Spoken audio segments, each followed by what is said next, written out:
I'm Richard Taylor. It's the 13th of July 2017 and I'm here at the Cambridge City Council quay at the end of Garrett Hostel Lane next to the River Cam. I've come into City Centre this morning to observe a meeting of the Cam Conservators. The Cam Conservators board are the navigation authority for the River Cam, and there are two councillors on the board, Conservator Councillor Radcliffe and Conservator Councillor Roberts. And I don't actually know what's going on at this morning's meeting because there have been no papers published, and I've emailed our two representatives, the two councillors on the board, and asked them to forward me their copy of the agenda and papers, but they haven't done so. They haven't even acknowledged my email. However, there is a rumour about what might be being discussed this morning, and it might be a continuation of something which was postponed when it was put before the previous meeting of the Conservators, and that is a punting company is asking for permission to run a commercial punt station from Clare College, which is just here behind me. So what they want to do is keep their punts and operate their punts from next to Clare College Bridge. Now, the rules which are currently applied to punt operators on the River Cam state that punt operators need to operate from a registered punting station.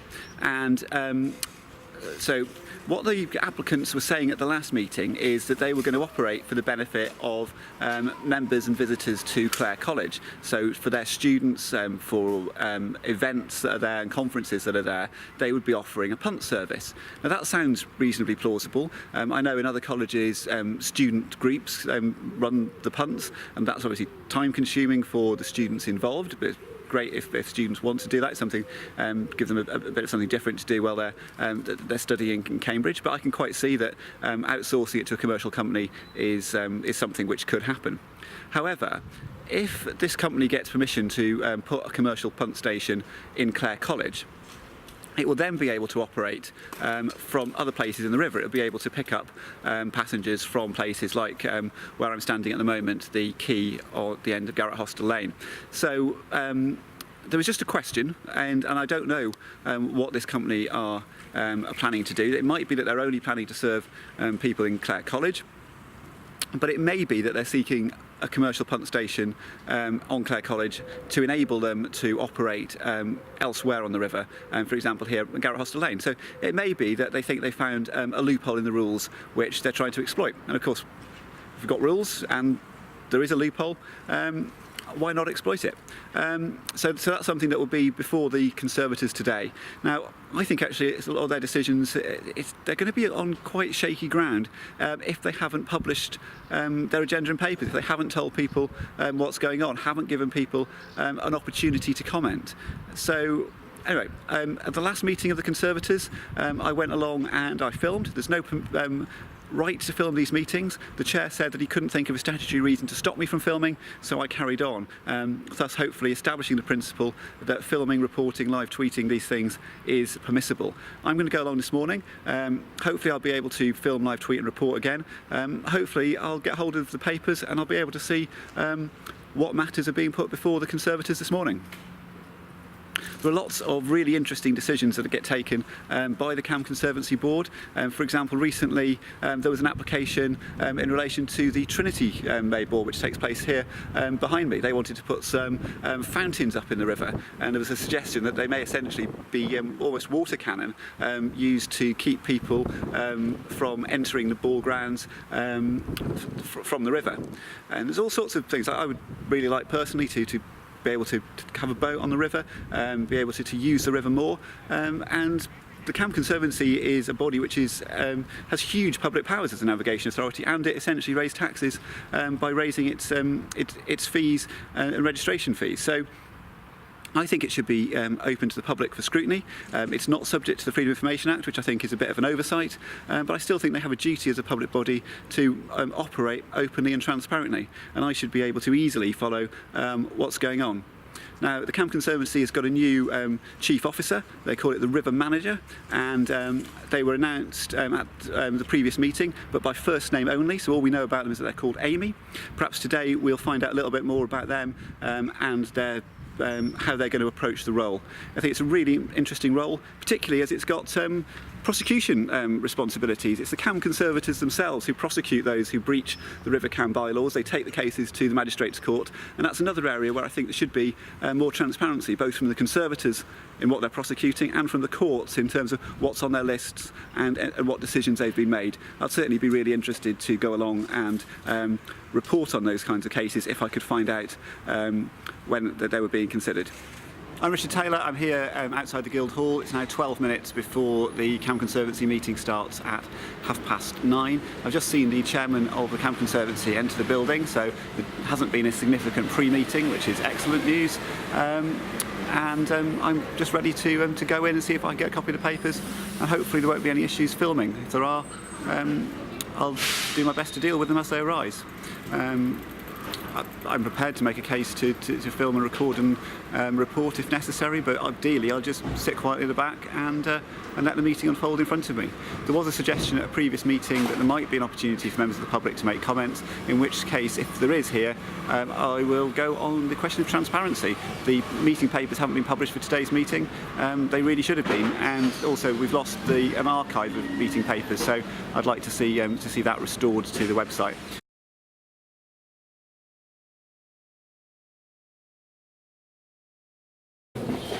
Well, good morning, everybody. This is the public quarterly meeting of the Conservators of the River Cam for July 2017. Can I give notice to everybody that, in accordance with the note I put in the Chairman's report, that the River Manager will be audio recording these proceedings to help with the minute-taking operation, and that we also have a member of the public present recording at the back. I can report the following apologies received. Professor Richards, Councillor Roberts, Councillor Bates, Mr. Schofield, and those are the only Conservators who have sent apologies. Now, we might just check to see whether everybody else is here. Yes,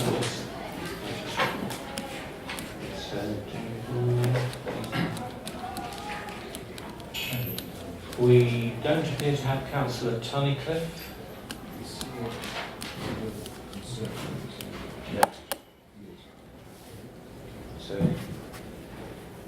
So we have in total, and the missing county, that means a total of 6 absentees amongst the 13 Conservators.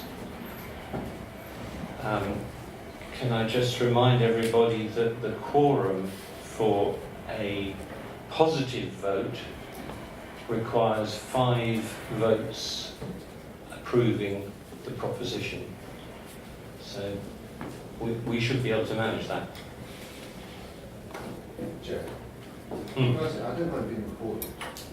Can I say why we're being video recorded or something? Because I object, and I don't want copyright to have those photos reproduced. So maybe this would be an appropriate moment for that person to answer your comment. Excuse me. I object to being video recorded, so I don't want copyright for you to use my image. So could you explain who you're representing and why you're here?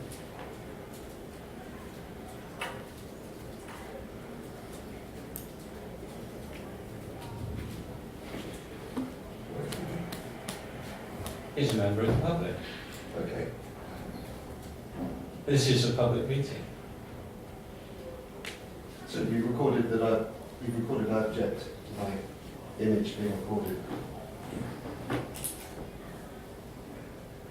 Can I also be asked his name? I don't know.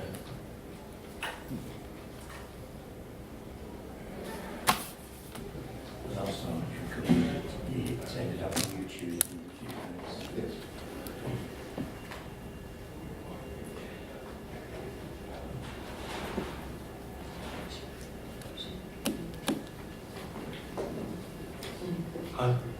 I can't actually see a problem because we're meant to be a I public can tell you meeting. his name if you reckon. It's Richard Taylor. Yeah. Now, we've covered the apologies received. Can we also note that this is the first official meeting at which our new river manager is present, Amy Rees-Davies? Yeah. And we have returned from the grave. For a final appearance. Absolutely John final appearance. Adams is standing in to help take notes of the meeting today. The first item is to consider the minutes from the previous meeting of the 27th of April. These were circulated to you last Friday. Could I ask whether anybody present at that meeting wishes to raise any correction or error of fact in the minutes? For an error, Chairman of item 4, I think it's Mr. Mauer, Scotia, just to get his name correct, that's all I could type up. Yes, okay.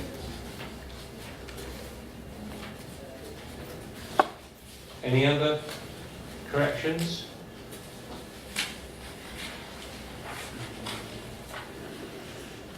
Going?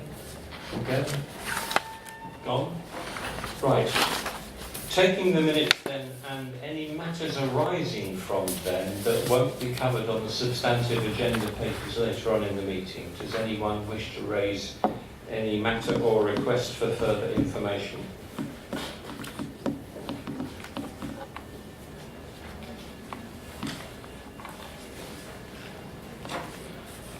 Well, thank you. I'll take silence as lack of questions.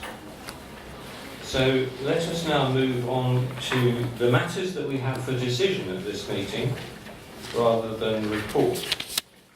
The first item, 4.1, delegation of authorities.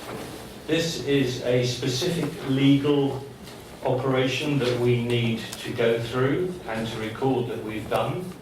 The basis is that the statutes by which we were set up under Parliament give the Conservators certain powers and authorities, but we only meet 4 times a year, and we require to pass some of those powers and authority on to our employed staff. So this paper constitutes a statement of what we're delegating, those parliamentary powers that we wish to delegate to our staff. Clive, did you want to add anything? No, this is the usual process that we have at the beginning of the year, but we need to do it now because Amy is in the post, so that we make a specific delegation to her. Right, now, did you have your hand up?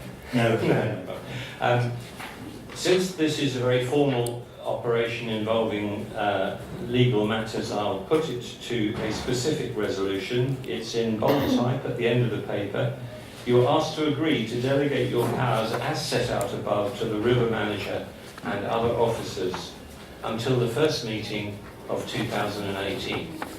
Could I please ask you to indicate whether you support that proposal?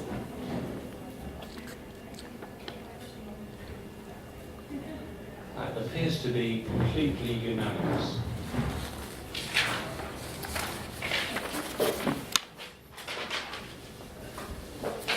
Item 4.2 on the agenda has been withdrawn, so we can pass over that. Could I just say, I don't really want to go into a private meeting just to say this. You were circulated with specific legal advice concerning that item. If Conservators have any questions or wish for clarification on that legal advice, could they please put their questions in writing to the river manager, and we will arrange for that further clarification to be received. It had been planned to have our legal advisors here today, but since the item's been withdrawn, we need not consider it today. It might come up at a future meeting, and you will need to take that legal advice forward with you. Item 4.3 then are proposals concerning event fees. These proposals come from our licensing committee. May I therefore ask someone from the licensing committee to present a paper? Could I suggest, I know it's scrutiny, but actually the author of the paper was John. Yes. So John, would you like to present your paper to the Conservators board? Indeed, thank you, Chairman. There are two elements to this paper, and I should start by saying that obviously we've considered this matter a couple of times before, and the proposal is a draft one, and will need to go back to the licensing committee and allow consultation with rowing interests to finesse any detail there may be in the proposal for a block licence fee.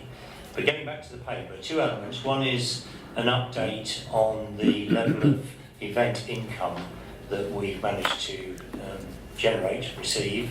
As you'll know from previous conversations, there was a very significant outstanding debt going back a number of years, and Helen particularly spent a lot of time with the rowing representatives, and John Martin, who's here, has helped a great deal from the CRA side in getting some of that money in, and the figure there on table 1 gives an indication. So the income for last financial year is a tad under £11,500, which when you consider the previous year's income of around 2.5, and that's fairly standard for previous years, I think that's a matter for celebration of success. However, it's taken a long time and quite a bit of officer time to actually get that money in. But nonetheless, good step forward. CRA, I think, are the shining examples here. Colleges, rather less so. But most of the outstanding money for 2016-17 is for college events. I think there's one CRA event. Thank you. I'm just going to move on to the block licence. Pause at that point. Chairman, could I ask which CRA event that is? I need to check the original information I got from Helen, but I believe it was a 99 rowing club event. But I need to clarify that, to confirm that. The second part of the paper relates to the proposal for a block fee as opposed to the individual fee, and the data presented in Appendix 1 highlights the events on which the calculations provided were made. And you'll see there's in the appendix there's a list of around 20 events, college and city, and the relevant numbers of participants per day, which is how it's charged at the moment, and the event fee charge. I should say the event fee charge per day on Appendix 1 rather than the total event fee, because some are multi-day events such as bumps and one or two others. So that gives an indication of what the fees are now. So what we've been attempting to do is to formulate a block licence fee that wouldn't unfairly penalise any event. It's obvious from looking at that event list, they don't fit neatly into a small number of categories. There's quite a wide range. However, our best endeavours are presented in Table 2, which gives a draft proposal for what a block licence system would look like. Now, the advantage of a block licence system is that each event, before the event takes place, is allocated to a category, to a size category, and invoiced accordingly. The advantage from an administration point of view is that it allows us to send the invoice before the event, and therefore it's on the system, And the problem that we have with the existing system is it requires event organisers to report back after the event on the number of participants taking place, and then an invoice is raised. And if the organisers fail to present that information, provide that information, then the officers need to chase the organiser, which is sometimes quite a difficult process. So this is a way of streamlining the administration from the Conservative perspective, and will overcome the problem of outstanding debts, because once we have it on record and it is an invoice raised, then it's a lot easier to pursue a known figure rather than trying to chase an individual to get numbers to generate an invoice figure. So in a nutshell, that's where we are. As I said, this is a draft of the actual figures, but this seems to be about the best fit that minimises winners and losers, or the magnitude of winners and losers, without having an unwieldy number of different size categories. So I think that's probably all I need to say. Other than to say, the way forward is we'll go back with board approval if the board deem to approve this approach, to finesse the details of a block licence, and then the decision whether or not to adopt a block licence will be taken in January, when we normally consider these matters, in the light of the level of outstanding debt recovery that we've experienced during 2017-18 using the existing scheme. Thank you. Thank you. At the bottom of the paper, Conservators are invited to comment on this paper, so can I ask first whether there are any Conservators who wish to comment on the paper? David.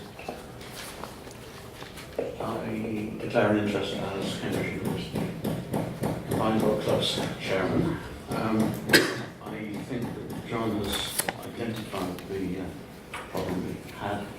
I and my committee also spent considerable time, and that's where the blockage occurred. But I think we're almost up to date at least now. As an aside, I point out that from the beginning it was agreed and we declared that we did not take responsibility for fees attributed to purely college events. I'll just mention that. My committee feels strongly that it would be much easier for us to operate a block system. Thank you. So that's CUCBC who don't run college events? We run the bumping events, yes, and certain other events, but not the ones organised by individual colleges. Just for clarity, on that list on the back page, can you identify the events that CUBC are responsible for? Not off the top of my head, I think. I'm happy to go through with the river manager. I just say I don't know David what he's here, but because he wasn't able to attend the licensing committee meeting, but there was quite a lot of discussion about the problem of college events, stemming mainly from the fact that the event organisers are generally undergraduates who then disappear, and you've got a totally changing population. So if CUBC can't take responsibility, if they could oil the wheel slightly and find a way in which, suggest a way in which we can get continuity and know who our staff know who to contact at the colleges to make sure that we can get this moving, because I think this has been the main problem, that you just find you've got a total change in personnel in the college both. Yes. I'm very happy and have been attempting to oil the wheels. Every college boat club has a senior treasurer and a president, and they are responsible. And that's a fair. That has to be a fellow, yes. So, but I'm happy to clarify that with the river manager. James. Just to say that whether all Conservators are aware or not, but we have a big issue with the amount of back office work currently going on, and anything that stream, sorry, yes. Just to say, we have a big office with the amount of administration that the organisation has to deal with, and anything that streamlines it, I think we should be pushing forwards to try and reduce, to my mind, the burden of slightly pointless bureaucracy where we end up with 2 contacts for every event when we only need 1, and the issues then of chasing because people have left and everything like that. So, I mean, it's been discussed at the licensing committee, but I would fully support moving to the block system or look at conservation moving towards it, because it's just going to be simpler to administer.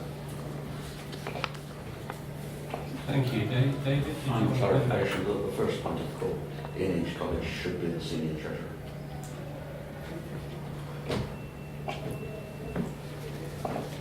Thank you. Now, if there are no other Conservators to comment, do we have any comments from the observers? Thank you. John. I'd just like to say that the CRA is not in favour of the block system. It's inherently unfair, and we're very happy with the existing system, which works absolutely beautifully. Everyone has used it this year, and it's worked fine. So we would much rather that the CRA is allowed to continue with the existing system. There are just a couple of things that would help if the software was changed a little bit, but on the whole it works beautifully. Thank you. Yes. May I clarify that this event fee is going to be applied only to rowing craft and not to any other event on the river? It's applied to all events, rowing events obviously the principal one because they're the principal numbers, but it applies to all events. There's a separate block fee by the sailing club for dinghy races. Right. And events such as the swim through Cambridge, or such events, will they come under this? They never have. Swimming is boat related, It's both. but I'm not sure we've ever actually specified that. Thank you. I think that logically it should be. We've got a fishing event fee which is wrapped up in their license, but it's basically any river-related event. If we know about it. It's possible that we don't know about the swimming that goes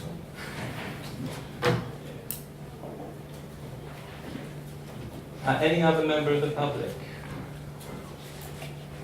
The second part of the request on the paper was to advise the licensing committee on how to proceed in this matter. Does anyone have any advice to offer to the licensing committee?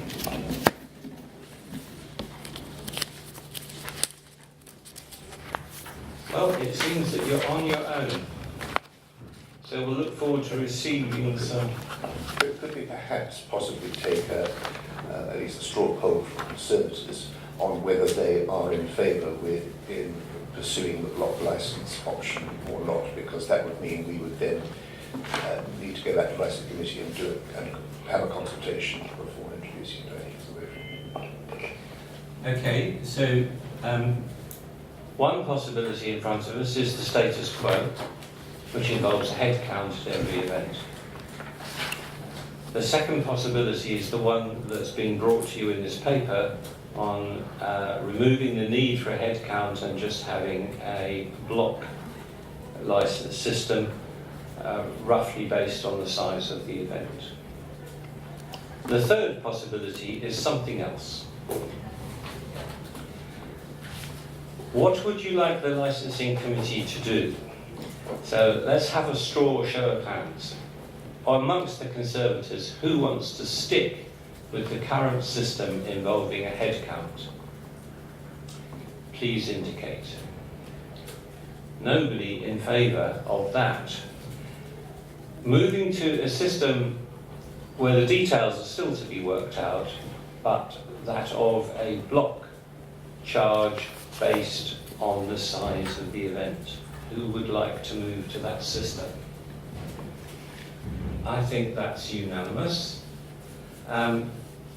Who would prefer to see something else altogether? No one. So, licensing committee, you have unanimous support from the board on a basis of a straw vote for continuing your design of a block fee system for events. Is that what you need? Yep. So that finishes our consideration of agenda item 4.3. Agenda item 4.4 concerns, there are several papers attached to that. There's a 4.4 and a 4.4a with some supplementary photographs. This matter has been before the board at least twice previously. Does anyone wish to speak to this paper amongst the Conservators?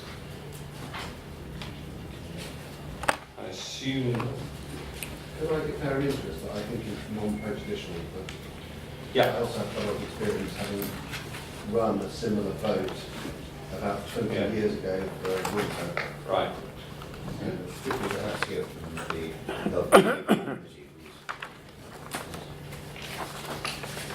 Yes, I think we batted, at one stage, we batted this proposal over to the Health and Safety Committee for their consideration because it involved the potential of collisions between a motorised vessel and manually propelled punts. There's a reference to that somewhere, which I saw only a moment ago, at the bottom of page 2 of paper 4.4.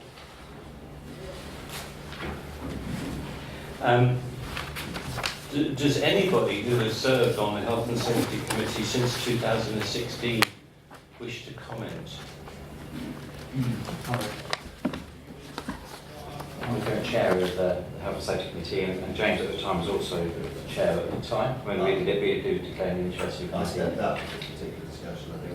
But I think at the time, I think we discussed the particular boat which was being used at the time, and I think at the time we come to a conclusion that perhaps it was not the most appropriate craft to be operating at the time for that trial. Hence the reason back in July we said that we didn't think it would be the right decision to continue with those grounds.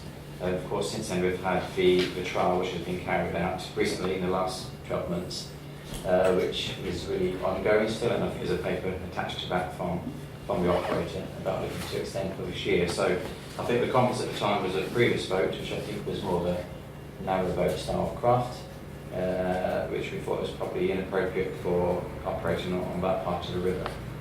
Now, if there's a objection by anybody who operates that wind to ask why, we can take it back to the Health and Safety Committee and discuss it if that's the case. But I will make it clear that we did discuss this at the last meeting, which is 2 weeks ago, so we'll have to go back and review it.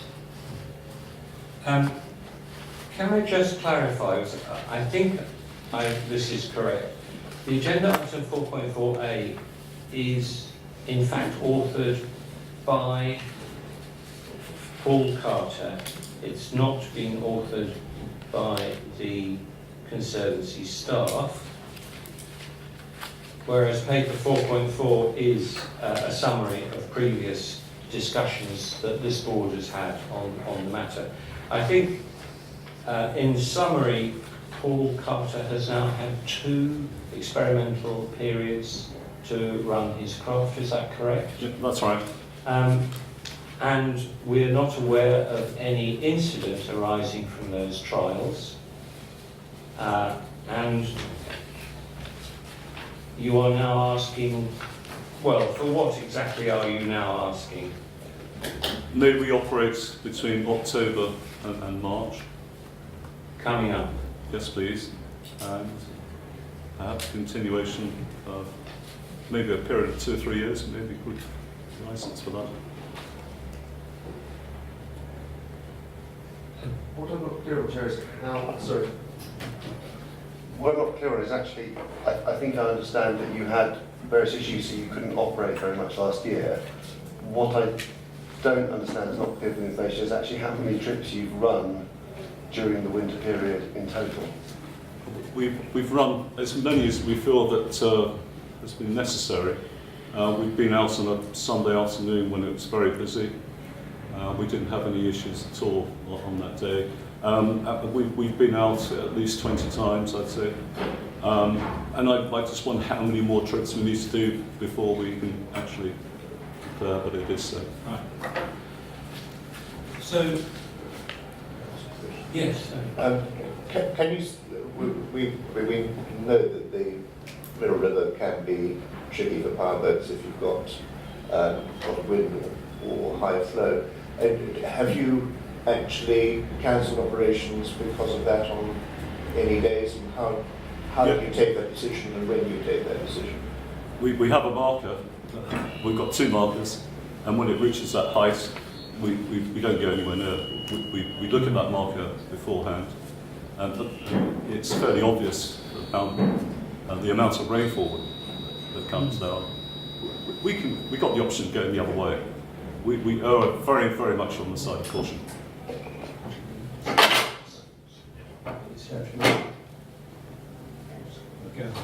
So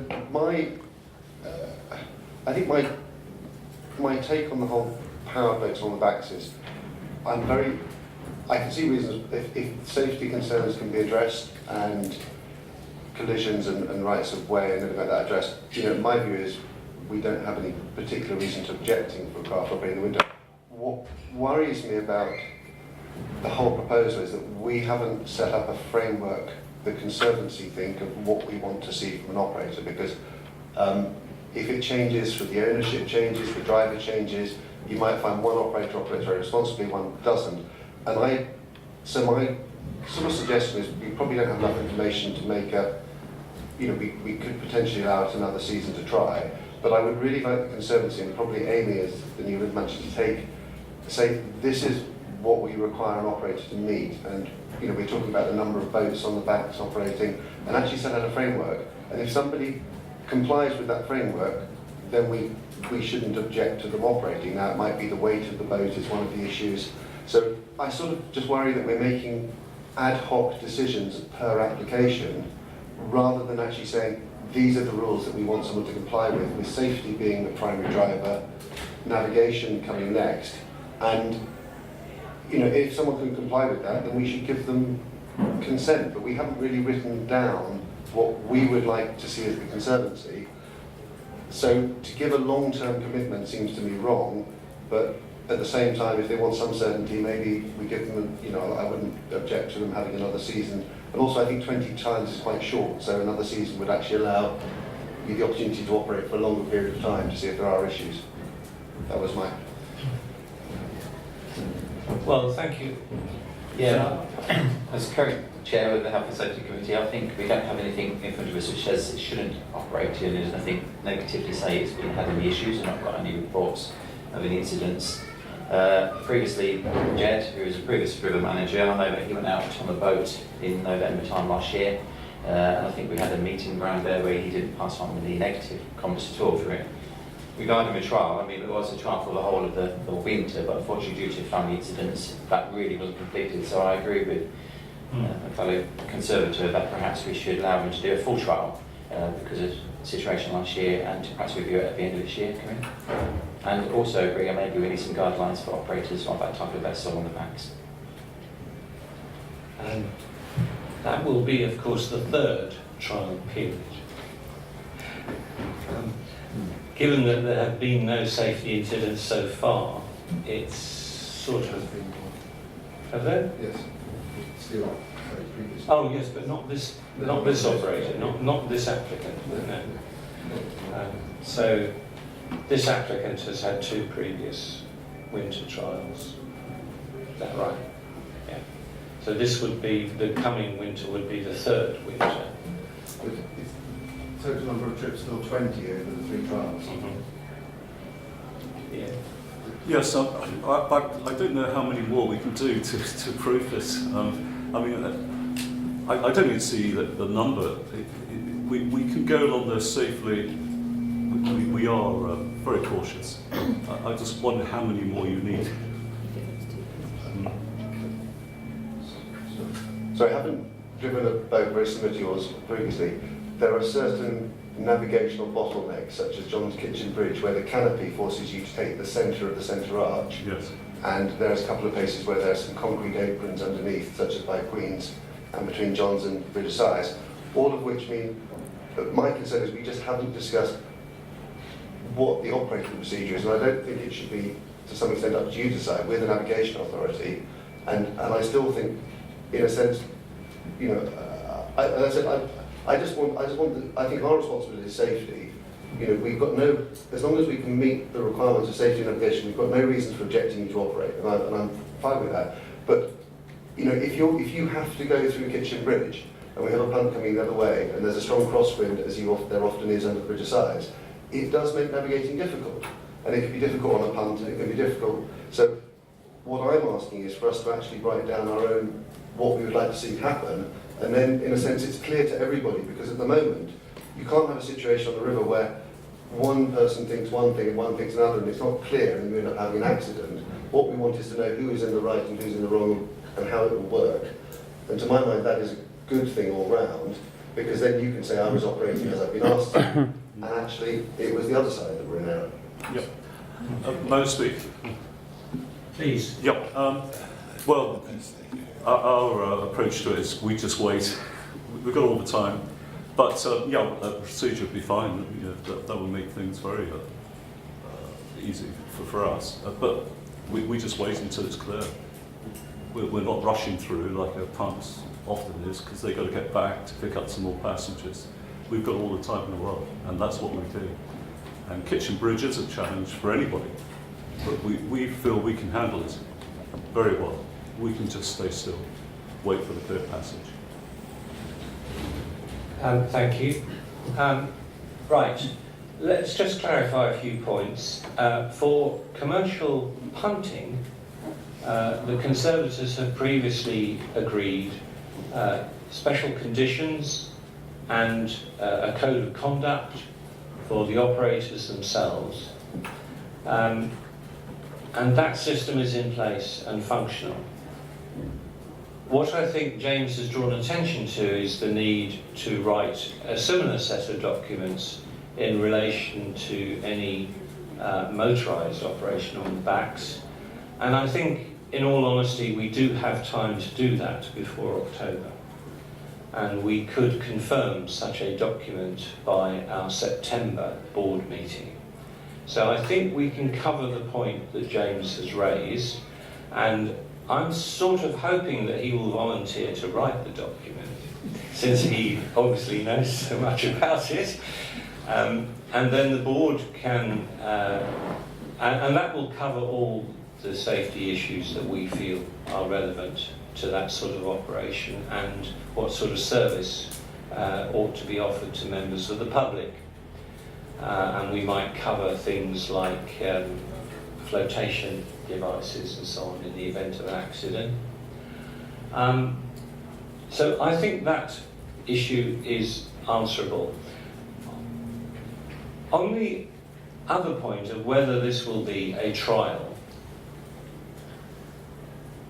we only ever issue licenses for a year at a time. So we are in the position as a board of being able to take things a year at a time without necessarily having been bound by what happened the previous year, particularly if we make that point in advance.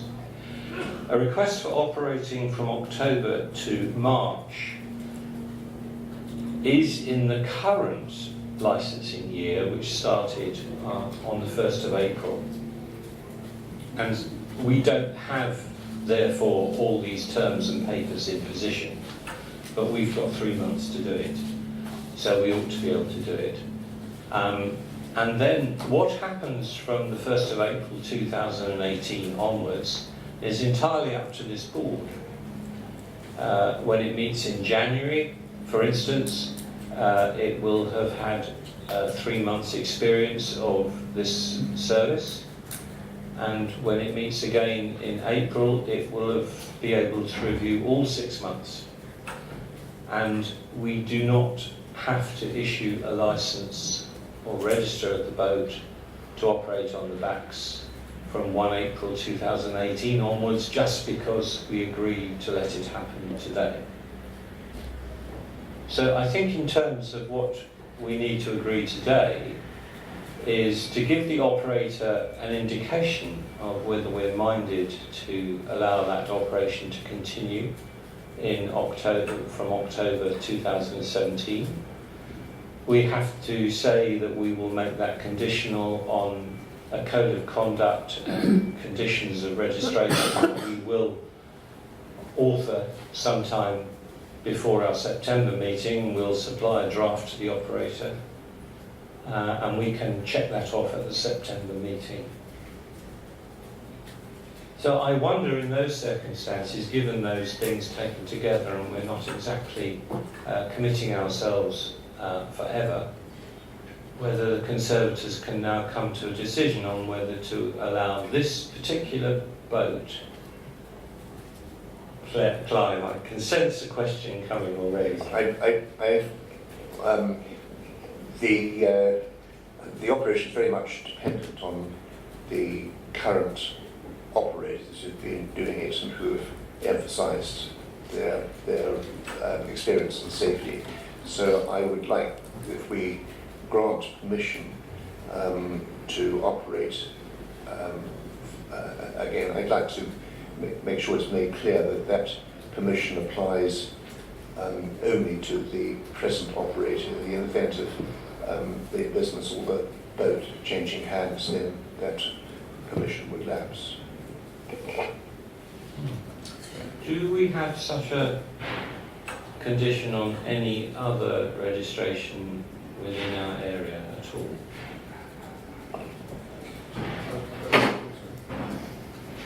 That's sort of why I want us to have written rules, because then it shouldn't matter if the ownership changes.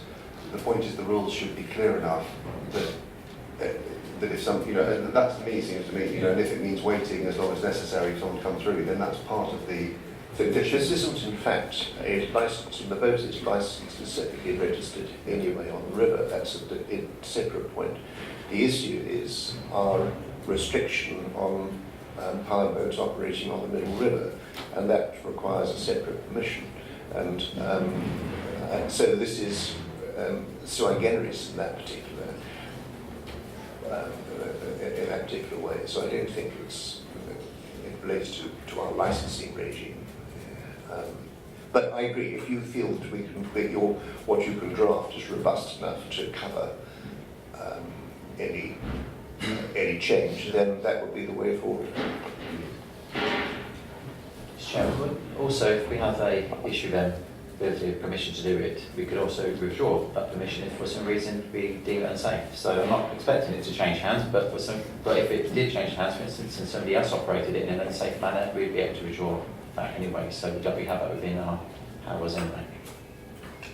Yes, I think we could make the permission conditional and subject to being withdrawn if the operator goes out of control or permits unsafe practices, that we could withdraw that permission.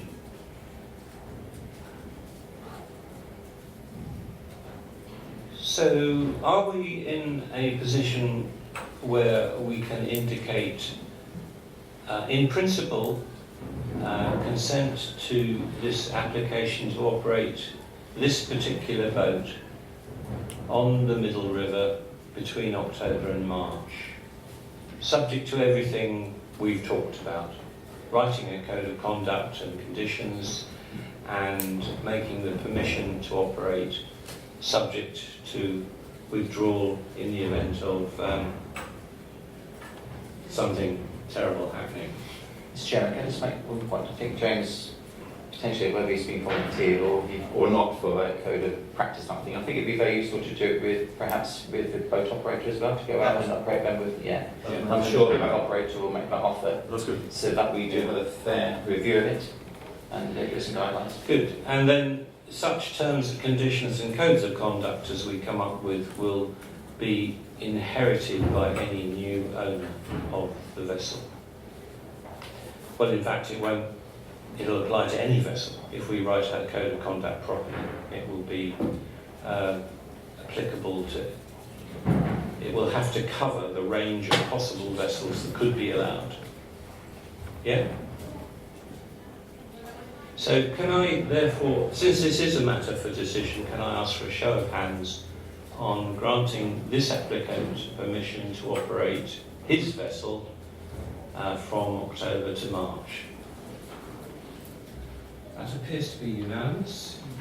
Thank you. So those are items, that's item 4.4 clear, and that means that all the matters for decision, apart from any recommendations from the subcommittees that we'll be coming to, have now been covered on the agenda. We'll therefore go forward to the next item on the agenda, which are the committee reports, starting with the Finance Committee, of which, it has to be said, I believe I'm the chairman. So I suppose I ought to present this finance report for July 2017, which is based on a recent meeting of the Finance Committee. I do not think, subject to correction by anyone else who was at the meeting and has read the paper, I do not think that we're actually asking the board to do anything or agree on anything. We are merely reporting what we've been up to. Would that be correct? We're not actually asking the board to rubber stamp anything we've done.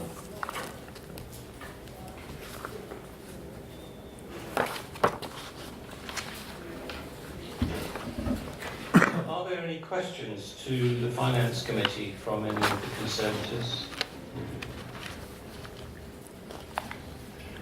Or any members of the public?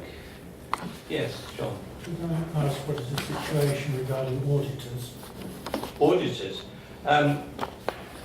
Our auditors have been persuaded to continue, having previously indicated that they didn't want to continue, and they will be starting the audit for the year that closed at the end of last March this year. They'll be commencing that within a matter of a couple of weeks. Is it next week or week after? So they'll be back. The formal audit of the previous year for 2015 to 16 was taken at the April meeting of this board and approved there. So that has finally been put to bed a year late, but we are hopeful that the new audit commencing in a couple of weeks' time should go very much quicker. James. Chair, one thing I'd just like to raise to the Conservators is that the Hailing Way lease, to my notice, we've given there are repairs that the County Council are obliged to carry out, and I think to date they still haven't been done. They're meant to do it within 48 hours.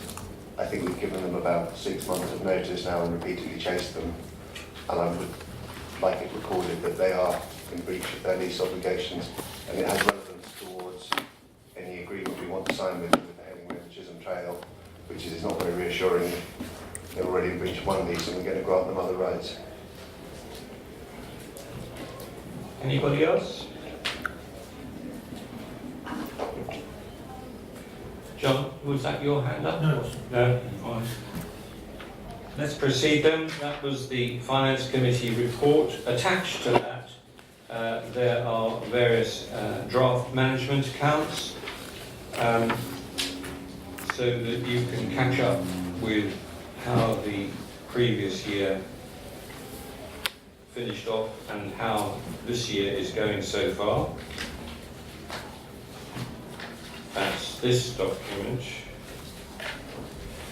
Does anyone have any questions on that?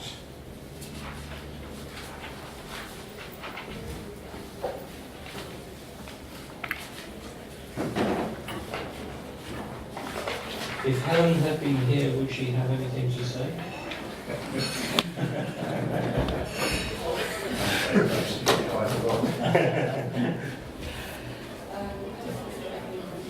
Shall we therefore accept these management accounts, which were for the year, actually they were for last year, weren't they?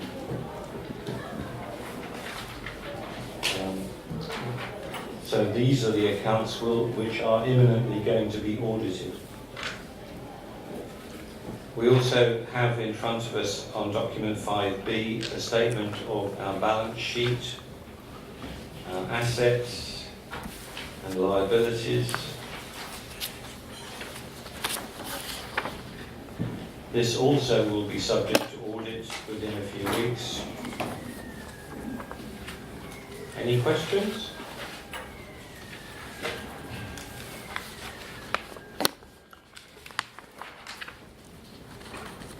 So we can move on to document 5C, which is a statement of the current vessel licensing situation, where we are roughly, in terms of turning the wheels and making the process work, we're roughly 3 months in advance of where we were last year. That, however, that's not a very high bar. Last year went quite badly. This year we are back on track, and amongst other things, this document gives you an indication of the number of craft on the river in various categories. Had you ever wondered? We have a boat count for everything except rowing craft on April 2017.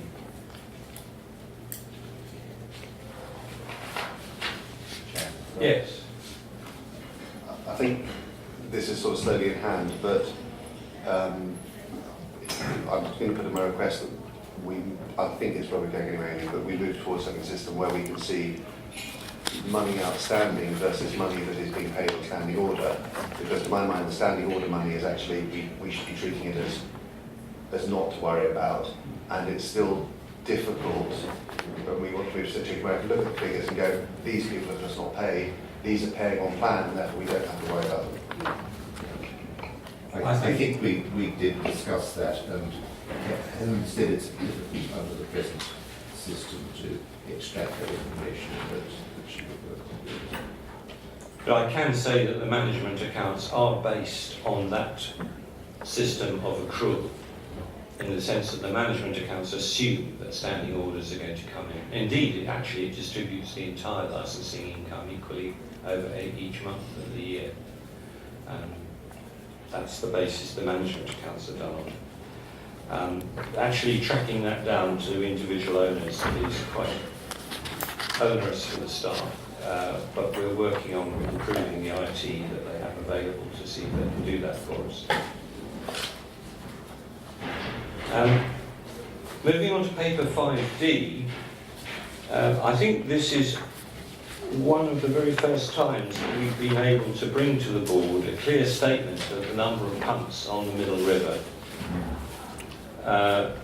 and distinguish those which are properly registered and licensed and those which are not. So you can see that essentially there are 138 normal punts and 116 wide beam punts on the river between Newnham Mill and Jesus Lock.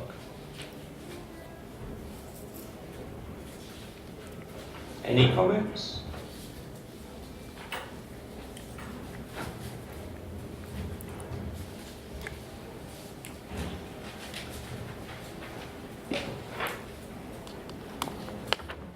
Okay, so let us move on.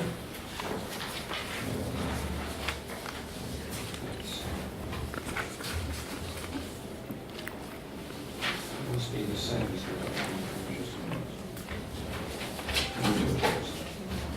I think there was a later version came through. oh, yeah. There's also of the balance sheet, there's more detail on capital spending, including a very detailed statement of capital items and repairs. I think we would have need Helen to explain to us the inwardness of this document, but I think we'll pass over it. It's properly committee material, I think, rather than the full board. So, I believe item 5, the finance report, to have been completed. Any questions at all on any of these finance issues, licensing procedures, getting the money in, spending it again? James? Yeah, I was just thinking into our cash reserves and I think we should recognise that they do need to be rebuilt.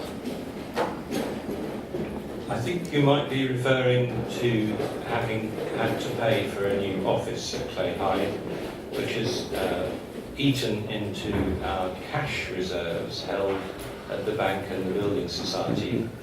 And if we are behaving properly by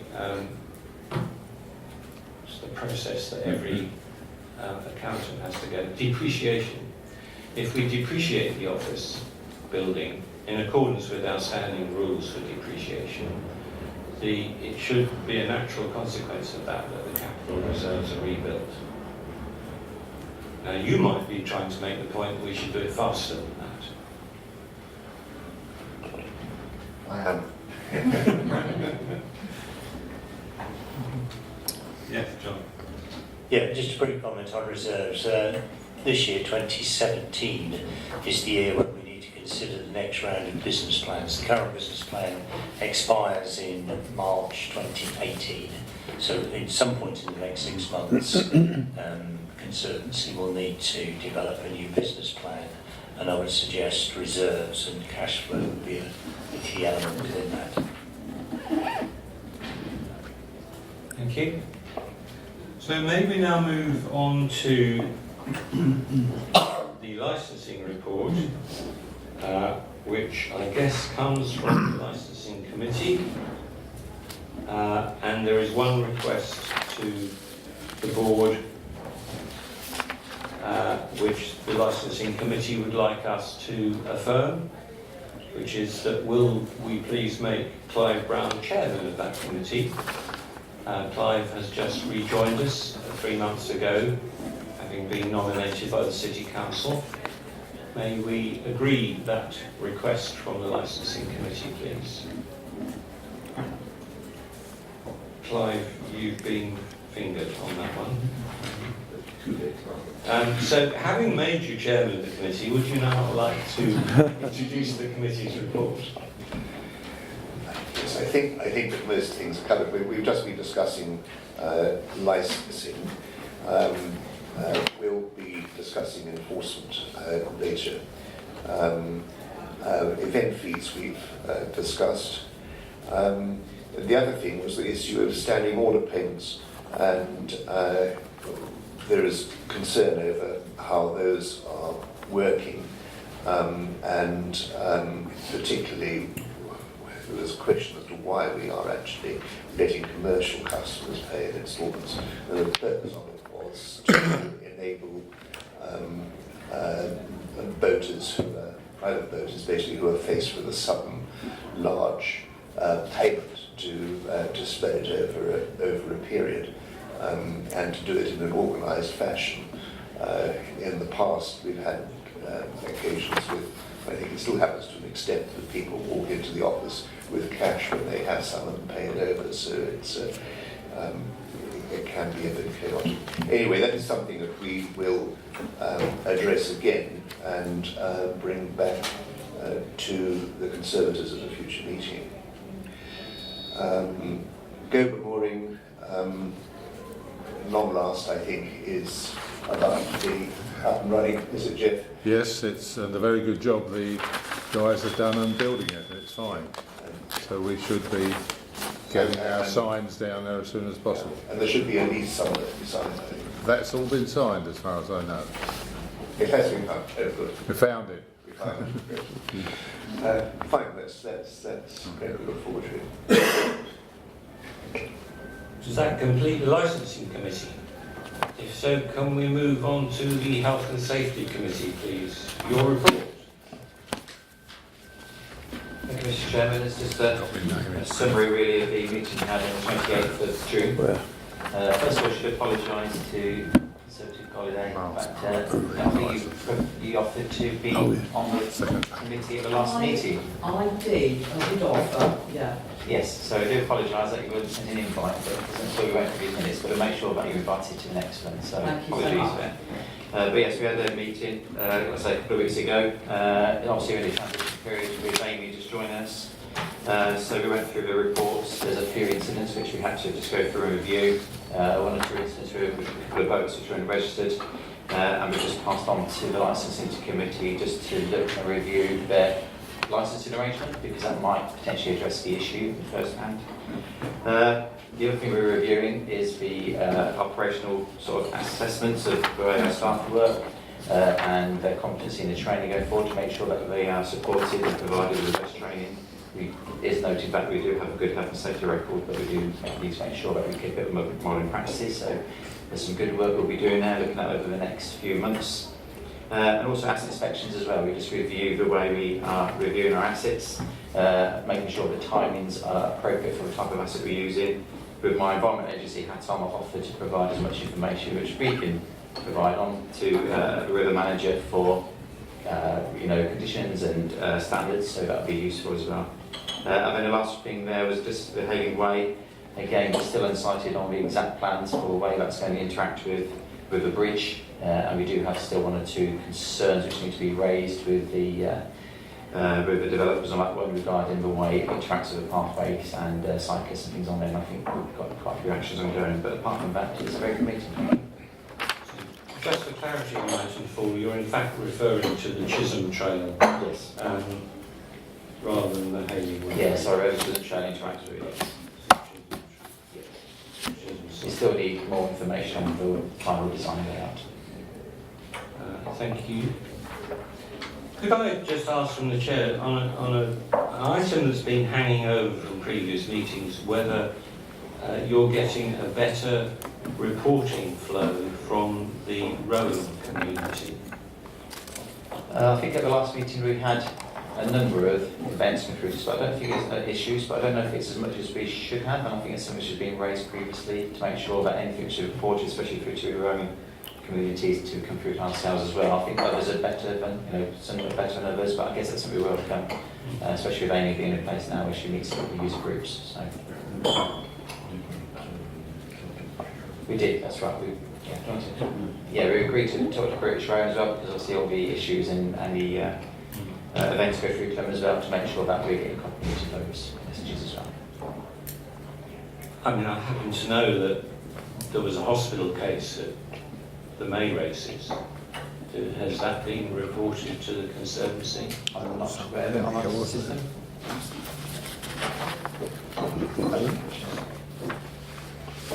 We have made it a condition of registration, so if they're effectively in breach of the bylaws at that point.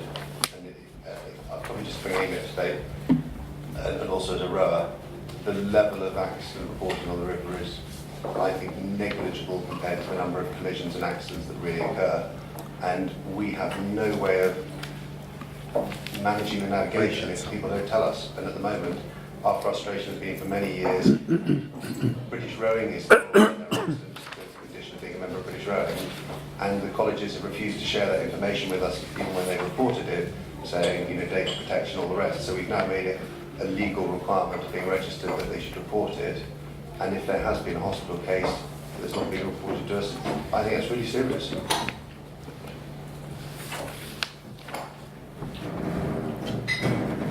You made a comment about the frequency and number of accident reports. I have a rather long memory when Philip Moon was river manager, and her health and safety reports ran to 10 sides of tables of every incident. So she had some way of gathering that data. I don't know how she did it.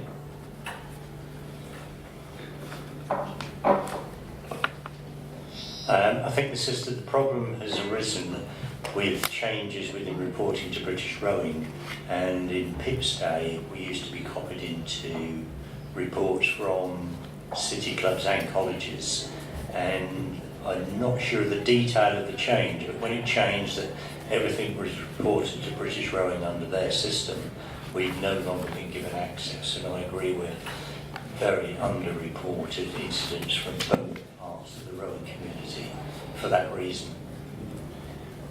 I think that this, as I remember it, went beyond rowing, but it had a whole multitude of things that went in there. You know, it may well have been over-reporting, and Pip would probably report to somebody through rubbish or something, but it was fairly comprehensive, covering all sorts of incidents. I don't know if those are now being picked up or not, or whether we're just whether we're filtering out the ones that aren't very important.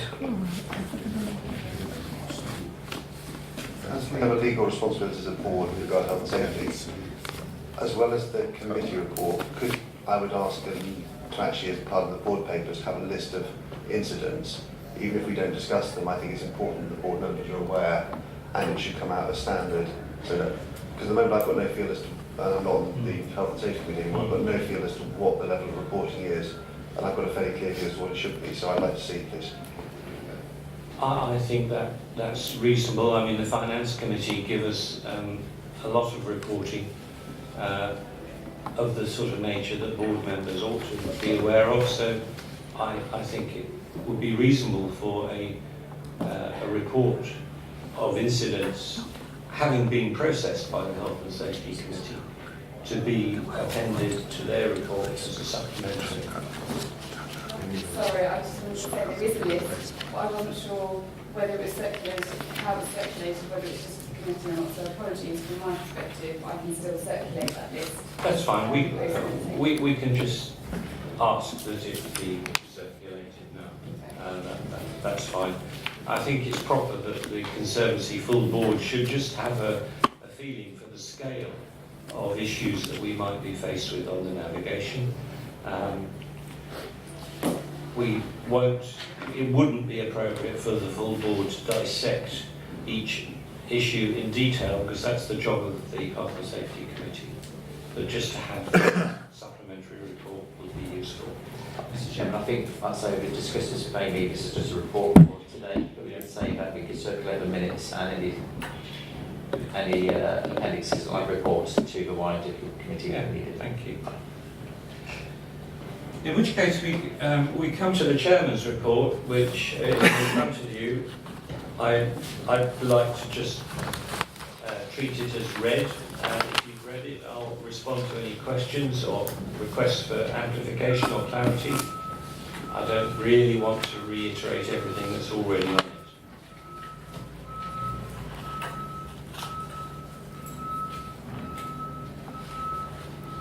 I would say that I do say at the end that it's inevitable that things change at the last moment, and it's very difficult to get up-to-date papers to this board, and you already know that has happened in the sense that one item has been withdrawn.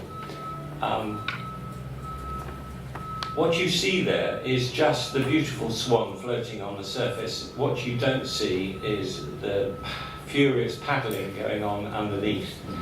The administrative burden at the moment is unreasonably high, and we as a board might have to consider how we can better organise ourselves to reduce the burden on the staff at the office, and maybe even, no, I don't wish to sort of prejudge any issues, but we might have to consider further appointments to spread the load a bit. So there will be further news on that in the future.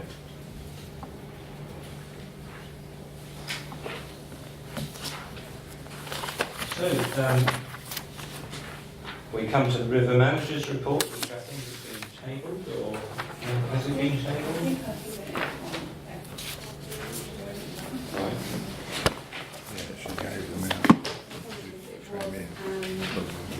last report that we wrote. Put the mic on. It was last, sort of, apologies last minute. Obviously, mine I thought that mine was the most important out of everybody else's. It's just a general overview of where we are to date in terms of registration renewal. IT systems, I think Robin alluded to the fact that we've got a lot of challenges in the office in terms of the IT. We're trying to build a database at the moment that will assist us with the registration process, and I think that will make a huge difference to the office. It will allow different members of the staff actually to access records, boat owners, and their financial situation, which we can't currently do. Obviously there's the Haley service, which we've already discussed. Pennywort control we've been battling with a little bit. There has been some spraying on the upper river. It's not been overly successful. And there is a discussion pending with the Environment Agency on this point. And then just to say, there will be a much better, fuller report for you next time, once I've got my feet under the table. There's a lot to do. So I hope you'll bear with me, and obviously if you do have any concerns, please do raise them with me. My door's always open. Well, thank you, Amy. Any questions or requests for clarity?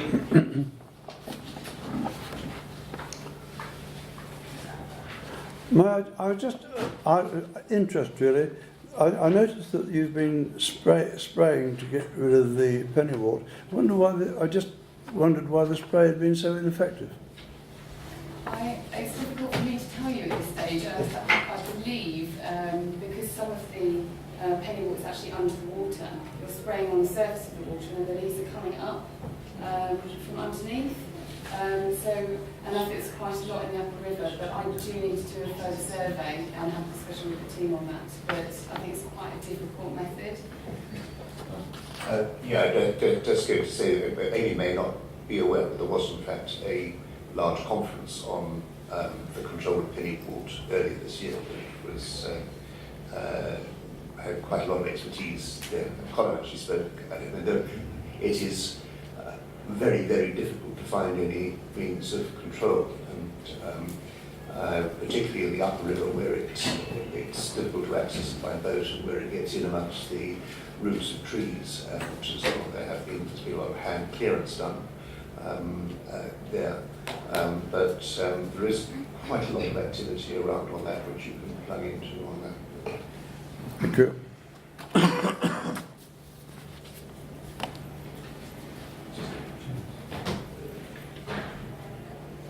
Two things I think. One of them is, I'm not sure as a board, I've been involved with a lot of the discussion, I didn't make the conference, but with the floating pennywort, and having done a full river trip, it is something for the board to recognise that there may be long-term cost implications in managing it. It's highly invasive, it's very, very difficult to remove, and normally it's a combination of very careful mechanical removal and spraying, and with a determined effort, you might be able to clear it in 4 or 5 years.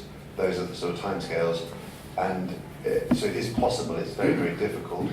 But the other one I was going to say is just to bring up, Amy has only been in post 3 weeks now, and I think Robert's report covers it. But I'd like it minuted that, so sort of thanks to really Helen for covering well. Amy hadn't been appointed, to recognise that Amy's been sort of dropped in to I say deep end, and also Robin has had a huge amount to do, much of which I've actually got out of because of my conflict of interest. So it's amazing. It's been, for me, it's been a lot easier. But I just think it'd be nice to recognise that, because I know there's been a huge amount going on in the background. There's also been, Mr. Chairman, a lot of work done by the Conservators and their mechanical between, on the lower river, and the pennywort is being controlled quite well there. It's not huge now. Well, thank you. That's useful to know.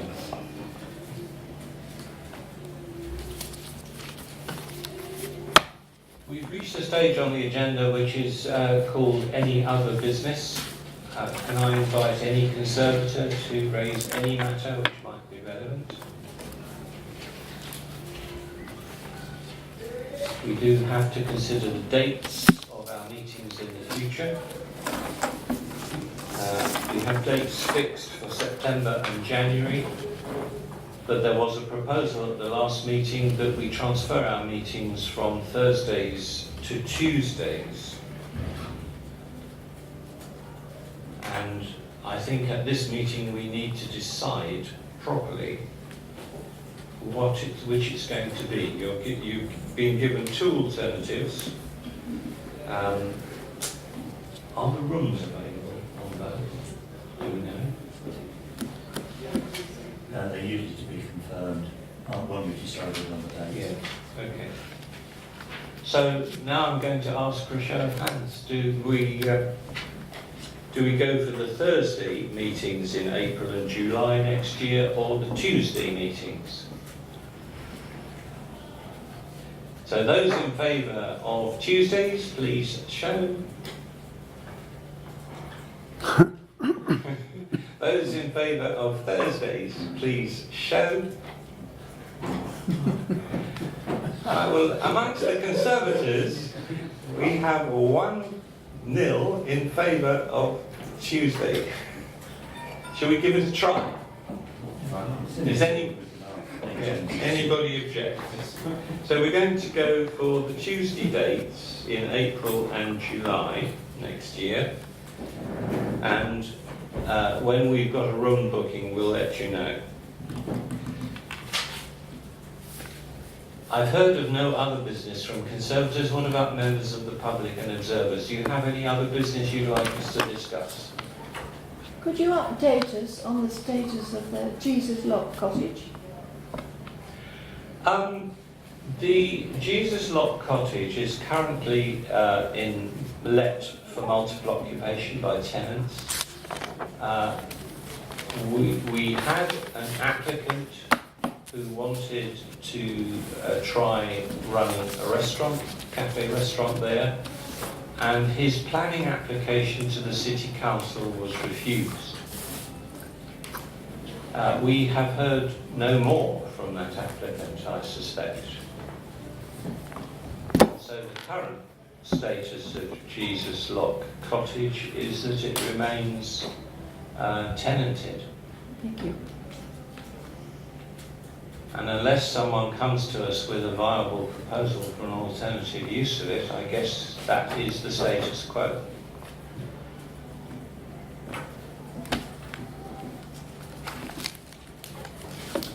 Yeah.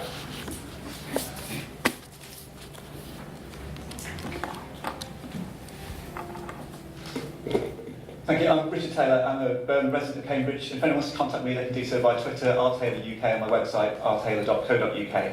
Can I suggest if you're going to have a public speaking opportunity at this meeting, either in general terms as you've got now, or on specific items, that you publicise it so people know about it and can make use of it. I personally feel quite uncomfortable using an unpublicised public speaking slot, but have done so in order to suggest that you publicise it. I'd also like to suggest that you publish the papers for these meetings. They're not currently published on the website, Conservators website, and also recently all the old papers for the board meetings have been removed from the website. So I think in terms of just operating with some basic transparency, it would be good to get those up, and including the papers that have been tabled today. I think it's also important to get the list of Conservators up to date on the website. Currently it's not up to date, it doesn't include the last two councillors, for example, county councillor, it's no longer a county councillor. I think there are some other changes. And just a last point I'd like to make is I'm not sure whether Councillor Roberts and Councillor Ratcliffe sat last time prior to their appointments being confirmed by the City Council, because the City Council seemed to confirm it afterwards. I may have got that wrong, I may have misunderstood where that decision was made and then approved at City Council, but I just thought I would raise that as a query. Thank you. Okay, thank you. You've raised a number of issues which we've noted, and I don't think in relation to your questions we can provide an answer around the table immediately, but we will endeavour to do so. We know how to communicate with you.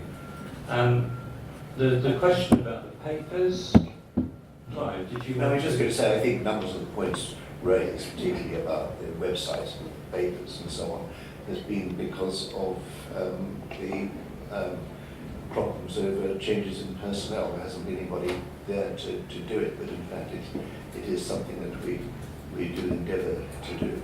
And, I'll particularly look into the point about some papers having been removed from the site, because we are not conscious of having asked for that to happen, or having done it even. So thank you for that point. It's, insofar as we have a policy, I don't think the board have actually considered the publication status of their papers.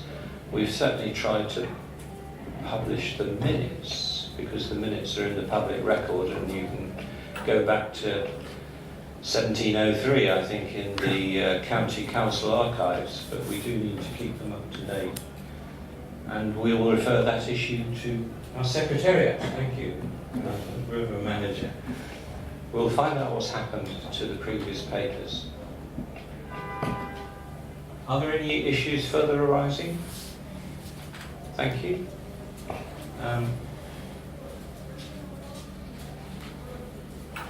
That, I think, brings us to the end of the public agenda. We do have, so thank you to the observers who may now leave. What we should do, I think, is take a coffee break. There's tea and coffee at the back of the room. We'll reconvene after coffee. The observers are welcome to stay for coffee. When we reconvene, we have two stages of confidentiality.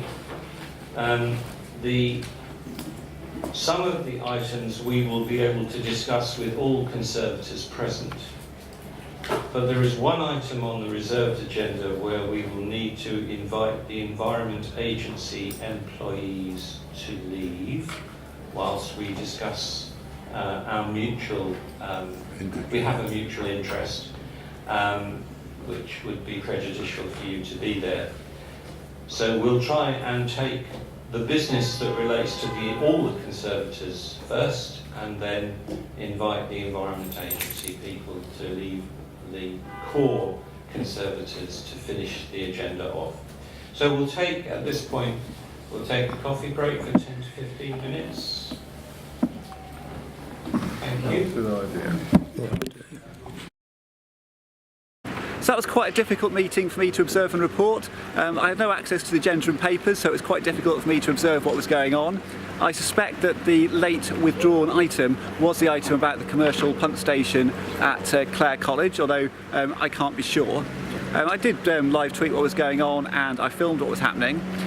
City Council appointee on the Conservators, James Macnaghten, who's associated with Scudamores, complained at the start of the meeting about my filming, and I'll have to go back to the video and see exactly what he said, but he appeared to think that he owned some kind of copyright of his image, and suggested that perhaps he should have a right to be able to stop me from filming. The chair of the Conservators made clear that he was happy for the meeting to be filmed, and noted that it is a public body, so I carried on. I didn't speak up at that time because I hadn't been clearly invited to do so by the chair, and I certainly didn't want to do anything which could be deemed disruptive, so I just let what was happening play out in front of me. I'd also been asked just before the meeting by the chair if I would introduce myself, and I questioned whether or not all members of the public would be asked to introduce themselves. And well, I just waited to see what would happen then. And in the event, the chair did not ask all members of the public present to introduce themselves. So that was another reason for doing what I did. When we got to the end of the meeting, well, actually at various points through the meeting, the chair asked if there were any comments from members of the public present. And at the end of the meeting, and that was on individual items, and then at the end of the meeting he asked in general, do people have members of the public have any comments? I took that opportunity then to suggest that if there's going to be a public speaking slot, it should be made publicised, said that I felt quite uncomfortable using an unpublicised public speaking slot, but thought it was justified to do so to push for more transparency. And I asked for the meeting papers to be published, including tabled papers, and for meeting papers which have disappeared from the Conservators website to be put back on. I also suggested they have some clarity on about exactly who the Conservators are, get that list right on their website. And I also just raised a question about whether or not the two councillor Conservators had sat before they were properly approved by the council. But I appreciate I may have not got a full understanding there of exactly sort of when a decision is made and maybe, I don't know, approved or authorised or whatever within the council, and at what point it becomes legitimate for new Conservators to sit on the board. So overall, hopefully people will be interested in what the Conservators are up to. Of course, they're incredibly powerful. They are essentially a tax-raising body. They charge fees on to people who want to put boats on the river in Cambridge, and they're the Navigation Authority, so they decide in many ways how we can use our river here in the city. So I hope that was a good little exercise this morning, pushing for some more transparency around how we run Cambridge. And I'm off home now, and I'll get this video online on YouTube and share it with anyone who wants to see.